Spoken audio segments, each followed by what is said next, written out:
اپنے جذبات کا اظہار کرنے کے لیے اس سے جملہ سازی کرتے ہیں، اس کو جملوں میں استعمال کرتے ہیں۔ ہم نے آج کیا کام کرنا ہے، آپ کو اندازہ ہو گیا ہوگا کہ اتنی ساری جو تمہید آپ کے ساتھ باندھی گئی، آپ کو سرگرمیاں کروائی گئی، اس کا مقصد کیا تھا۔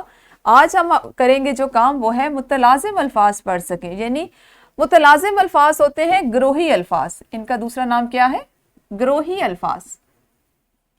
اب جیسا کہ آپ کو اس کے نام سے ظاہر ہے، گروہی الفاظ کے ایسے تمام الفاظ جو ایک گروہ بناتے ہیں، گروہ کی صورت میں آپ کے ذہن میں آتے ہیں۔ جیسے ابھی مثال کے لیے آپ کو کھیل کہا گیا، تو کھیل سے بہت سے اس سے ملتے جلتے الفاظ، جیسے کھیل کا میدان، مختلف کھیلوں کے نام، کھیل کھیلنے کے اصول، کھیل کھیلنے کے لیے آپ کو جو حاصل ہوتی ہے خوشی، وہ جو آپ کو مسرت کے لمحات آپ کے گزرتے ہیں، وہ مقابلہ، ہار جیت، یہ تمام الفاظ کیا ہیں؟ یہ گروہی الفاظ ہیں۔ اور گروہی الفاظ کا ایک نام متلازم الفاظ بھی ہوتا ہے، جو ایک لفظ کو ذہن میں رکھیں تو بہت سے الفاظ سامنے لاتا ہے۔ ہم دیکھتے ہیں کہ ہم نے کس طرح سے کرنا ہے۔ اگر ہم اسکول کی بات کریں تو اور کتنی چیزیں، کتنے نام ہیں جو اسکول کے نام کے ساتھ ہی ذہن میں آ جاتے ہیں۔ ایسا ہی ہے نا، جب آپ کو کہا جاتا ہے اسکول تو آپ کو آتا ہے کھیل کا میدان، آپ کی معلمہ، آپ کے دوست، آپ کا کمرہ جماعت، آپ کی پڑھائی، آپ کی کتابیں، آپ کا بستہ، اور اس طرح کی بے شمار چیزیں، اسمبلی وغیرہ۔ یہ تمام الفاظ جو ایک لفظ اسکول کا ذکر کرتے ہوئے یا اس کا نام سنتے یا لیتے ہوئے آپ کے ذہن میں آتے ہیں، یہ تمام الفاظ اس کے متلازم یا گروہی الفاظ کہلاتے ہیں۔ ایسا ہی ہے نا؟ سمجھ آ رہی ہے آپ کو متلازم الفاظ کی؟ شاباش۔ اب آپ جلدی سے مجھے یہ بتائیے کہ اگر میں لفظ لوں وطن، تو آپ اس کے متلازم الفاظ کون کون سے بنا سکتے ہیں؟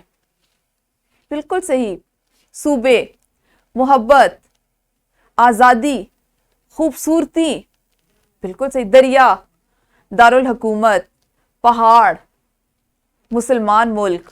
شاباش۔ یہ دیکھیں، اگر آپ سوچیں تو ایک وطن سے ہم جتنے چاہیں الفاظ بنا سکتے ہیں، اور یہ ایک لفظ سے ہمارے ذہن میں آ رہے ہیں، یعنی اس کا گروہ بنتا جا رہا ہے۔ دیکھیں، آپ ایک چیز ہو تو وہ اکیلی ہوتی ہے، اس کے ساتھ 2 3 4، اور جب وہ زیادہ تعداد میں ہوتی جاتی ہے تو وہ پوری ایک گروہ بنا لیتے ہیں، گروہ کی صورت میں آتے ہیں۔ یہی چیز ہوتی ہے کہ جب ہمیں کوئی ایک لفظ دیا جاتا ہے تو ہمارا ذخیرہ الفاظ اتنا وسیع ہو، اس میں اتنی وسعت ہو کہ ہم اس سے متعلقہ بہت سے الفاظ کو فوراً ذہن میں لائیں، ان کو سوچیں، اور ان سے اب آپ میں اتنی صلاحیت ہونی چاہیے کہ آپ ان سے جملہ سازی بھی کر سکیں۔ جیسے میں نے آپ کو کہا وطن، تو آپ وطن کا جملہ بنائیں، اس کے بعد خوبصورت کا جملہ بنائیں، پہاڑ کا جملہ بنائیں، آزاد کا جملہ بنائیں، اور ان تمام کو جملہ سازی اس طرح سے کریں کہ یہ ایک خوبصورت سا اقتباس پیراگراف بن جائے۔ اس پہ مزید ہم بات کریں گے اپنی اگلی کلاسز میں۔ آج ہم صرف اسی پہ کام کر رہے ہیں کہ ہم متلازم یا گروہی الفاظ کس کو کہتے ہیں۔ آپ کی درسی کتاب میں زبان شناسی کی ذیل میں متلازم یا گروہی الفاظ اس طرح سے دیے گئے ہیں، ایسے الفاظ جن کو زبان پر لاتے ہی ان سے متعلقہ اور بہت سے الفاظ ذہن میں آ جائیں، متلازم یا گروہی الفاظ کہلاتے ہیں۔ جیسے کائنات کے متعلق سوچتے ہی ہمارے ذہن میں چاند، سورج، سیارے، ستارے اور اس جیسے مزید کئی الفاظ ابھرتے ہیں۔ اسی طرح گھر کا لفظ ذہن میں آتے ہی آرام، سکون، والدین، بہن بھائی، پناہ گاہ کے الفاظ کا خیال آتا ہے۔ یوں ہم ایک لفظ سے متعلقہ دیے گئے الفاظ اس کے متلازم یا گروہی الفاظ بناتے ہیں یا ان کو ہم کہتے ہیں۔ ٹھیک ہے، اب ہم کریں گے جلدی سے ایک انفرادی سرگرمی۔ مجھے امید ہے کہ متلازم الفاظ کی آپ کو اچھے سے سمجھ آ گئی ہوگی۔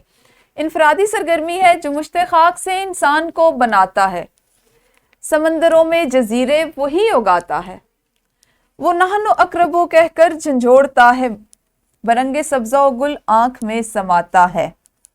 اس میں جو جن کو خط کشید کیا گیا، جیسے انسان، اگاتا، سبزہ اور آنکھ، آپ نے ان سے کم از کم 5 گروہی یا متلازم الفاظ بنانے ہیں۔ لیکن انفرادی سرگرمی کس طرح سے آپ نے کرنی ہے کہ ویڈیو کو آپ نے یہیں پہ روکنا ہے اور پھر یہ سرگرمی کرنی ہے۔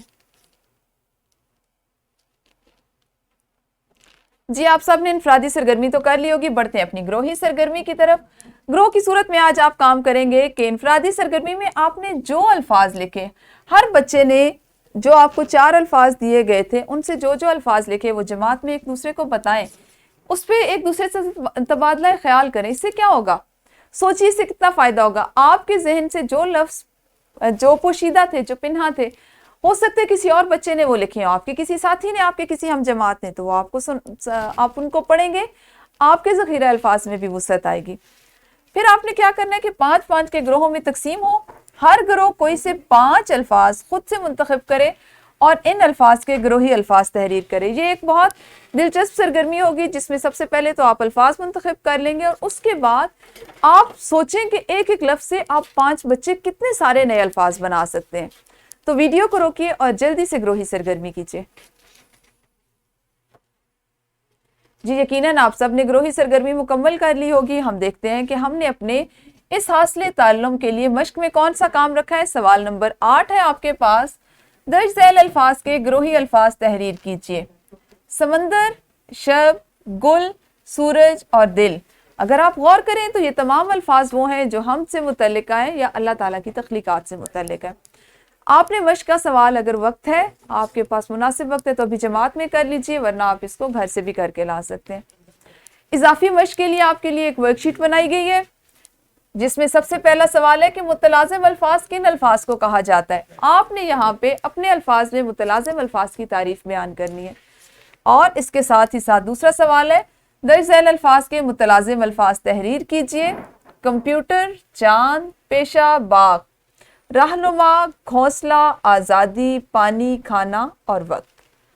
تو یہ تھا ہمارا آج کا کام، جس میں آپ نے متلازم یا گروہی الفاظ کے بارے میں سیکھا، کس طرح سے اسے جملہ سازی کی جا سکتی ہے، پیراگراف بنائے جا سکتے ہیں، یہ سیکھا۔ کل ہم اپنے اسی سبق کو اگلے حصے میں پڑھیں گے۔ اس وقت تک آپ سب اپنا خیال رکھیے۔ اللہ حافظ، شکریہ۔